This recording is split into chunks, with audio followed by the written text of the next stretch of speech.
Hey, everybody, it's me, Jonathan Millard, the voice of the Veil, back with another Big Hype podcast, brought to you in association with Hype Energy Drinks. Please drink those and enjoy those, because there's a plethora of wonderful flavours for you to get involved.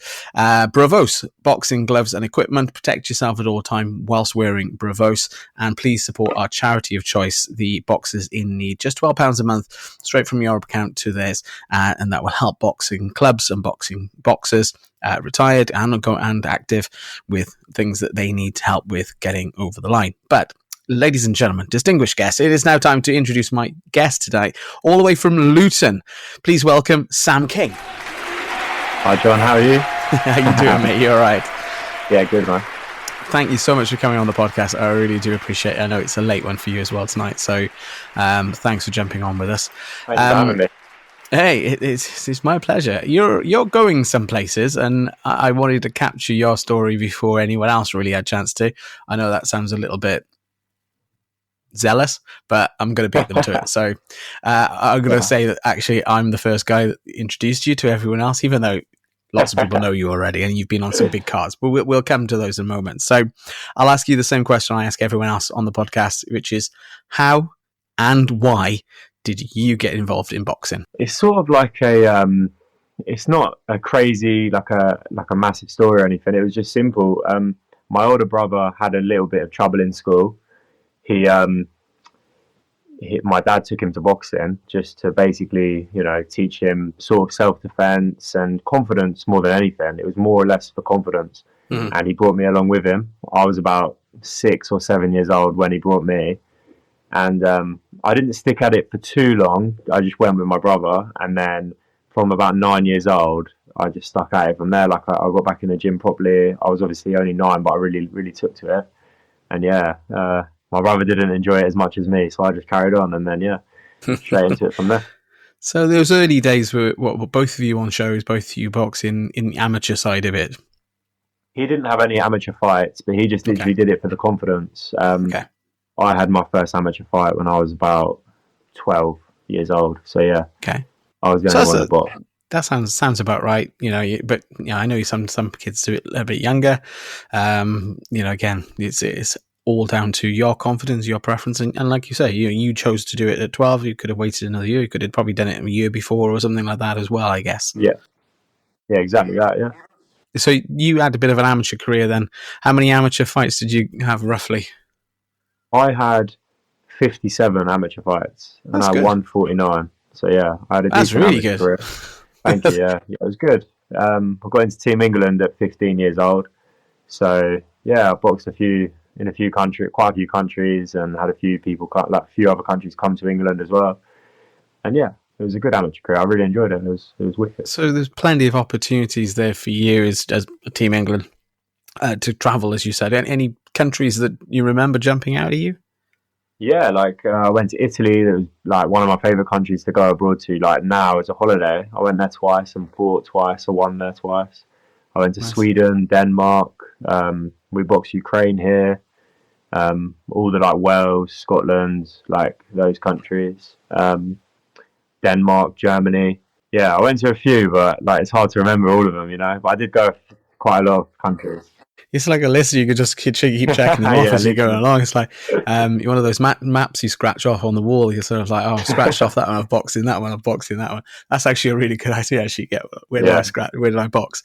It was really beneficial, learning all their styles, fighting different styles, fighting different countries, just being there. I was really lucky to go and do that. So it was wicked. Is there much of a style? I was asking Arnie this on the podcast earlier. Is there much of a different style then at the amateurs level in, for example, Italy or in Germany? Is there a different way of that they sort of train their boxers?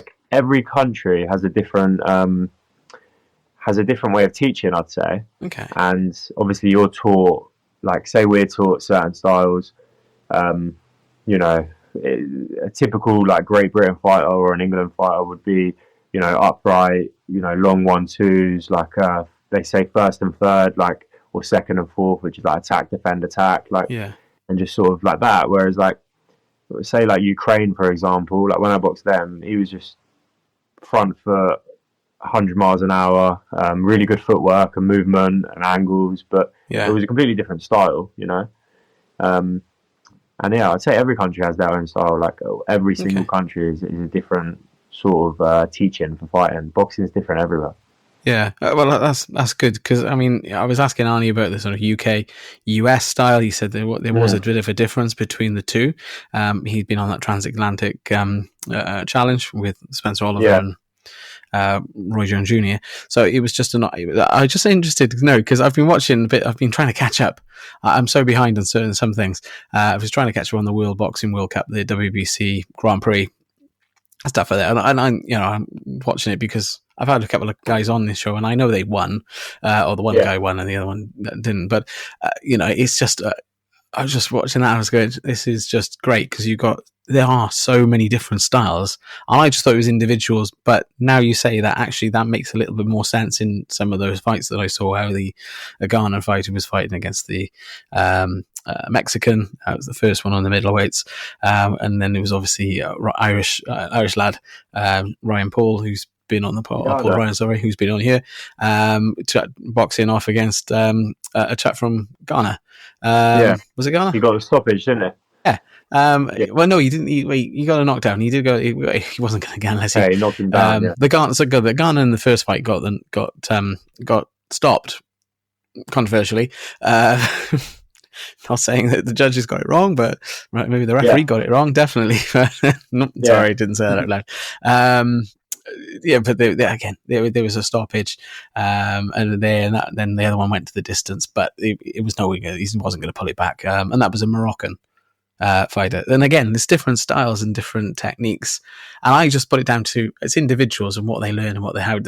But sometimes it is, as you say, with their background, their origins, or where they come from. So the same for you, I guess, in that capacity as well. So great opportunities for you then, traveling the UK, traveling abroad, and seeing what was available and what was opportunity for you.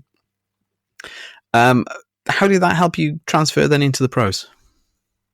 Yeah, so speaking of Arnie in America, boxing there, the first thing I did was I was sort of in and around Team GB, going up to Sheffield, and then I started sparring Hamza Shiraz quite a lot for his fights. Say he'd come back from America, and then we'd do his last 2 to 3 weeks together for about 4 or 5 of his fights. And when we got to the third one, his coach, that at the time was Ricky Finez in America, said to me, "Just come out to America and give it a go out here, see how you like it." And I was fortunate enough for him to let me live with him. Okay. So I lived with Ricky Finez. I lived in his house. He drove me to the gym. Yeah, it was wicked. Like, that was a great experience. And I was there for about 4 months, and it was really good. Like, I really enjoyed it, and I learned a completely different style, like sort of just the professional style and the American style, if that makes sense. Sparring those guys and just being in and around the way they train, which is completely different to over here. So both are great, but just different. Yeah.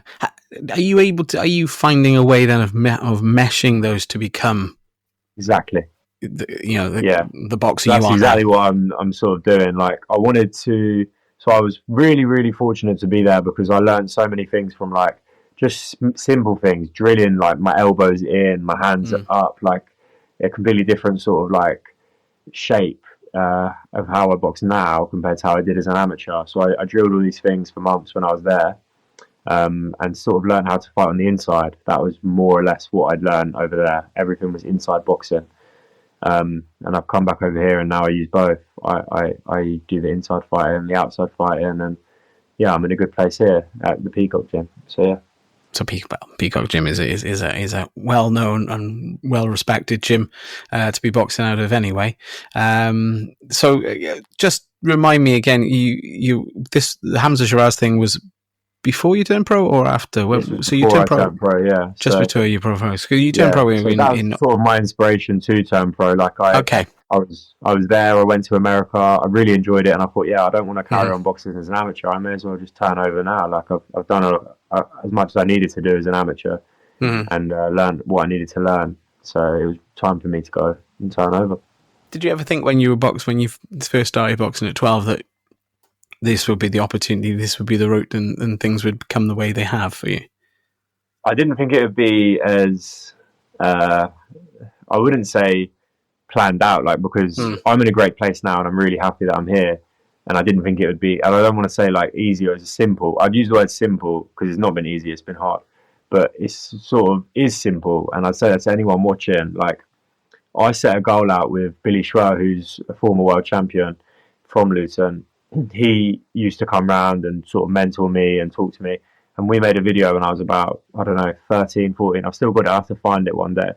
And I said, like, I want to get in the England team. I want to win the ABAs or a national title. I want to turn professional, sign with a really big promoter, like a Frank Warren and Eddie Hearn or whoever. And then I want to go on and win, you know, British titles, European, Commonwealth, world titles. And I did that whole video, and everything that I've ever said that I wanted to do when I was young, I've done up until now. It's time to start pushing on to the titles.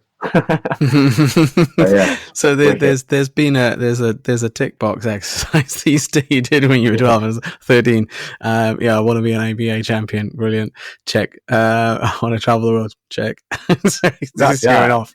Crazy. I would never have like looked it back at there, but then, you know, Billy Schwer was someone that, and he still is now, like someone I keep close with me. He comes to all my fights. We talk regularly, and because he'd been there, done it, I just sort of did what he'd say, suggest, and we did this video, and he said, "Come on, speak it." It was sort of like a manifesting situation. It's a prophecy. Yeah, we spoke it into reality.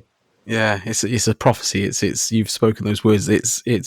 It's out there, and then the universe can go, well, yeah, we can help you and get that part as long as you're willing to. Exactly. You're part of it, then those opportunities will come, I'm sure. So yeah, turning over pro then in 2023, October. Your call, nice debut. Lovely. It was a good evening. I'm sure it was, because I've got strange feeling. I was there, wasn't I? I think so, yeah. You was, yeah. I thought I was. I couldn't remember if it was there for your debut or was it the one after. But the one after wasn't me. So it definitely wasn't me. But it could have been also April. I think April in 24 when you had that draw. Yeah.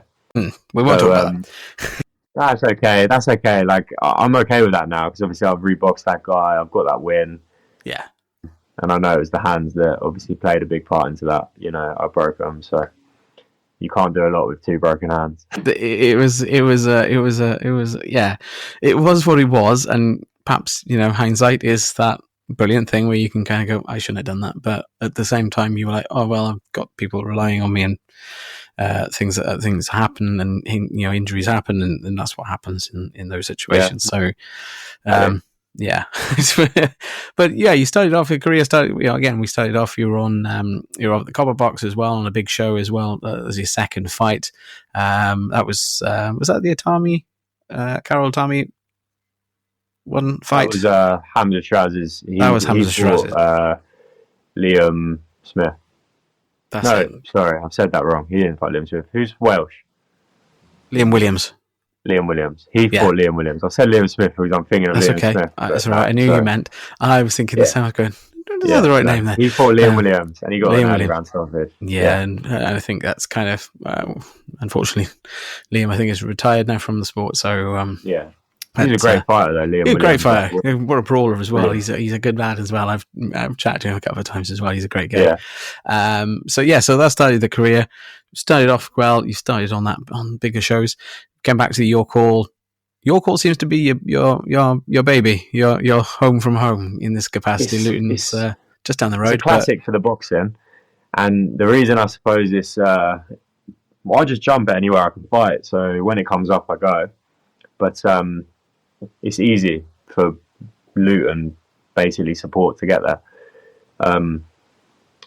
I box anywhere, to be fair. Just do everything. do whatever you need to go. No, it wasn't. It was. It is, and obviously opportunities have come up because of your connections. I'm guessing with Peacocks and obviously the promotions that they work with in London. You know, they work with Queensberry. They've got, you know, good connections with Frank, and obviously they've got some other good connections with other promoters. Nielsen's, TM14. Top tier, I think, Goodwin's as well. They've all got connections with all of them at some sort of level and different positions as well. So it's a great place to be, an opportunity to be as well in amongst them. So we're sitting quite comfortably at the moment. What, six bouts in, 5-0, and that one draw. As you said, you've learned that. You've put the demons away. They've gone to bed. You haven't got to worry about that anymore. That's done and dusted and dead. You knew you were better than that, and then you've come back and you proved that. So I think, Sam, that goes without question on that one. But you mentioned earlier straps, belts. What's the progression then for Sam King? What's next for Sam King?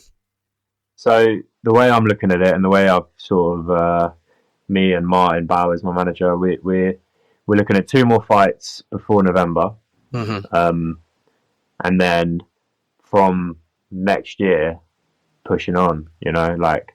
So I'm going to try and do maybe another 6 rounder, get an 8, and then just go from there. Like, if an opportunity comes to fight for a title or an eliminator or anything, then we'll take it, and if not, then we'll do a 10 rounder or whatever, and just wait for basically next year ready to go on for a title, and get the ball rolling.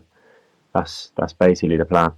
Are we going to try and do the area, England, British, or are you thinking, well, look, the opportunities have come already in your life? You think, well, whatever opportunities come up, I'll be ready. Is that the plan, just to be ready? That's the plan. I'm basically I don't decide any of that. I just let Martin pick that, because he's sort of been there and done it as well with loads of fighters, and he'll know what's best for me to do. But obviously I'd jump at any title.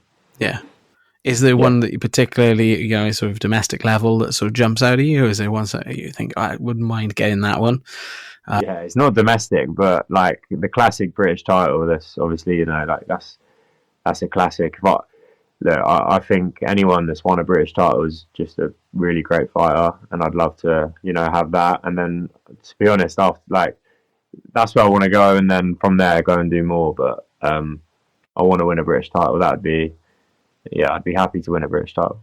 Maybe you'll be amongst some of the greatest boxers that have ever been. I mean, anyone from Britain that have gone on to other things, a majority of them have held a British championship.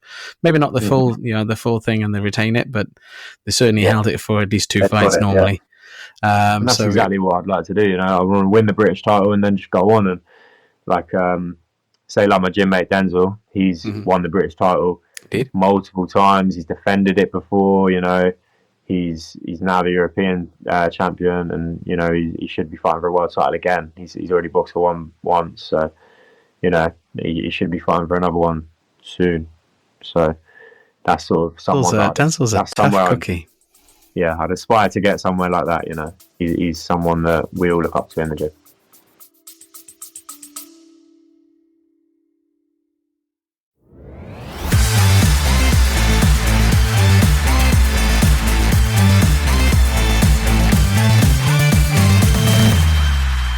Big Hype Podcast, sponsored by Hype Energy Drinks.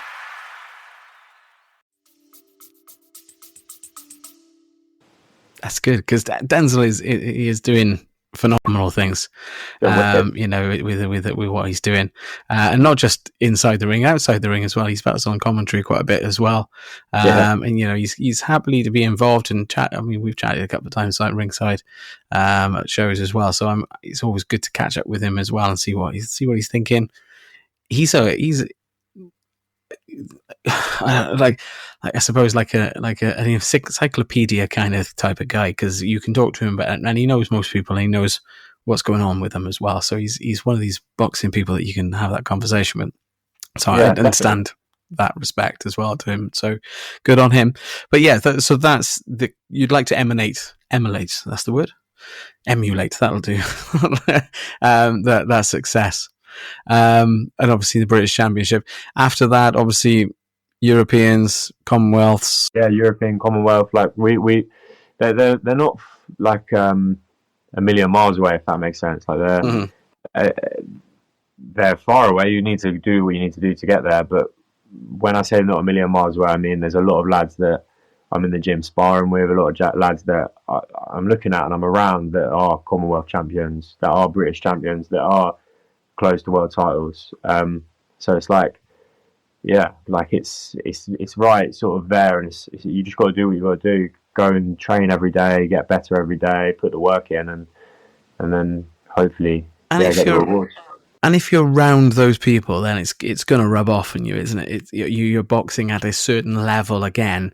You know, like you said about the amateur level there. Once you started boxing on world, when you started going traveling with it, the styles improve. You know, your improvement because you're learning new skills from other boxers, and the same with sparring in the gym. I'm guessing you're boxing with Commonwealths and world contenders that are going to be, at a slightly elevated level, or not slightly, some of them are going to be vastly ahead of others to make sure that they're in regards to that. And are you learning at? What do you learn? How do you sort of learn around those things? Are you just practicing what they're doing? Are you sort of watching them and sort of like what, as I said about meshing that style earlier, are you meshing in some of what they can teach you as well, I guess?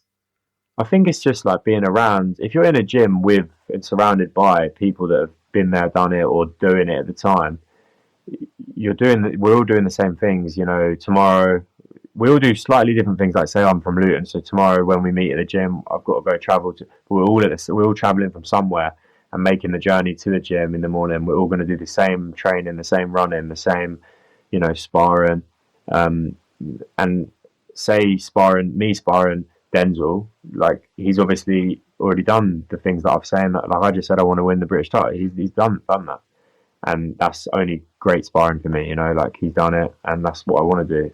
So it's good sparring. I'm learning in the rounds. I'm learning out of the rounds when I'm just, we're doing the same sessions. That's it. It's like doing an apprenticeship with someone that's, you know what I mean. And it's not just Denzel. There's Dan Aziz. There's Sam Gilly comes to the gym a lot, who's fighting this weekend. So many fighters that are just really, really good fighters. And yeah, you're learning from all of them. Yeah, it's good. That's a good analogy. It's like an apprenticeship where you're learning from the masters around you, and they're just doing their stuff. They're just doing what they know they should do, and obviously they're trying to improve themselves as much as possible. But they're doing what they do, and you just have an opportunity to it's the same do what they do as well. Exactly, and learn. So exactly obviously, World Championship is hopefully on the cards as well, potentially after doing where you want to go. That's the dream. That's the plan, That's the plan. I think if you're not in the game to win a world title, then why are you in the game, if that makes sense? Like if you're trying to properly do it, and that's what I want to do. That's a fair point. Any particular one that jumps out of you, or is it, you'd really love that gold and green, or the red and gold? The WBC is obviously, to me, I think the most established. Well, it's not necessarily the most established, but I don't know. It's a proper belt, isn't it? Like, I think the Creed films kind of cemented it. So it is the belt. I think that's kind of Hollywood maybe showing that thing, but also Ring Magazine belt and a couple of others from the Rocky movies and stuff as well. So I think that if you can go out and say you've won a world title, and it's any world title, you've done something. And when I say done something, I mean you've done something exceptional. Yeah. So, and I mean, it's not to take away from any other champion in any of the sanctioning body that's been out there. No. I mean, plenty of great champions that have just held, the IBO or the IBF or the WBA, or the WBO belts. Even as well. I mean, some people don't class some of those as championships, but to actually be at those levels and boxing at those levels. It's already something, and I think hats off to anyone who wants to do that, and I'm sure you probably feel the same as well. So after we've won the belts and we've got them in the glass cabinet in the office or over the top of the mantelpiece or above the bed, if you're that way inclined, what would happen for Sam King? What would he like to do after boxing? Is after he's done his time in boxing? Yeah. To be honest, it's not something that I exactly think about because I live sort of like in the moment. In fact, not in the moment, but I'm present. I'm not thinking about that far ahead. Right now, I've got my goals of where I want to go in boxing. I have a daughter. I found out a daughter on the way. So no matter what, just make sure that I can provide for my daughter, my girlfriend that will be one day a wife, hopefully, as long as she, it should be. So and provide for my family. That's it. So whatever I have to do when I'm done with the boxing, some boxers finish and they don't have to do anything. I played golf today. I just play golf. Oh, you said that before we started. You said you played golf today. I was like, oh, what? It's been raining horribly here. It's been on and off all day. But you've been out playing golf. The weather's okay down here. Yeah, I fully approve of your relationship as well. It's a Welsh girl, so I can't not approve of that. So, and from a place not a million miles away from me, so I fully approve of that. And so, congratulations as well on that. Thank you. I really When's the little one due? November the 4th is the due date. So, after boxing, I'd obviously one thing I know is always stay fit. I'd always stay, in the gym, helping people, learning. And then, whatever I have to do to basically provide, that's what I'll be doing. So, yeah. Good man. Yeah, no, it's in the blood. Once you get it in you, you never leave it alone. I speak to loads of coaches that, we go to I'm involved in the amateur side of it as well. I'm sure you go to amateur shows as well, support and give back. And, you're chatting to coaches and cornermen and boxers even. And then the parents are all there, and they're still like, boxing is just our meets. It's just our meets. It's like, race jockeys of their race meets. We have our boxing meets, and that's how they are. So, good stuff. Exactly. I'm sure you will. We have a little closing tradition on the podcast where I'm just going to throw you some very quick, rapid fire questions. It's an either or option. It's not too difficult, but if you want to say which one you prefer or which one you don't prefer, however you want to do it. So, Sam King, are you ready? I'm ready. Southpaw or orthodox? Orthodox. Body shots or headshots? Body shots. Train alone or with a partner? Alone. Early bird or night owl? Early bird. Heavy bag or speed bag? A heavy bag. Underdog or favourite? Favourite. Boxing gym or outdoor amongst the trees in the gym? Then outside the gym? In the gym. In the gym. Short and powerful punches or long and technical punches? Long and technical. Fight dirty or fight clean? Loud crowd or the quiet atmospheres? A loud crowd. Okay. Quick knockout or strategic win? Quick knockout. And hypothetical question. AJ or Fury? Tough one. Fury. I'm with Queensbury. all of those you've gone through. It's like really, really easy. That's all I know exactly what I want there. That's really easy. But AJ and Fury? Oh, okay. Hey, it's been a pleasure having you on, and it's such a good to catch up with you. How do people get involved? How do they follow the journey? How do they follow you and support you? Yeah, just follow me on Instagram, samking224_. And that's the same username for Twitter. Facebook's just Sam King. And that's it. Yeah, you can check me out on there and get down to a fight. And we've got you next. Well, you haven't got anything in the pipeline yet. You've discussed it obviously with management, but there's no fight dates imminent at the moment. Possibly. It's not confirmed yet, but we've got a date that we might be getting that I heard the other day, so that'll be a big one. But if not, it'll be whatever else comes up. So keep an eye on the socials. Lock it onto the socials, because you will see exactly what's going on. We'll try and promote you as best we can here at Big Hype, of course, because we're here to hype you as well. So, Sam, thank you so much for coming on the podcast. I hope you have a wonderful evening and whatever you're up to, and wish you every success. And I'm looking forward to seeing you in the title scene, southern area, or something along those lines to start us off. Perhaps we'll jump that and we'll go straight into those English and British eliminators. I'm got fingers crossed. I've got an inkling now.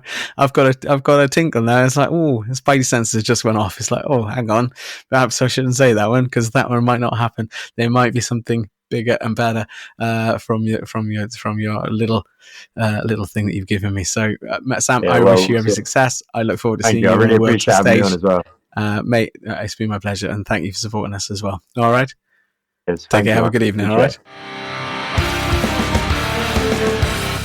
Hey, everybody. Thank you so much for listening to the Big Hype podcast. We hope you've enjoyed this episode.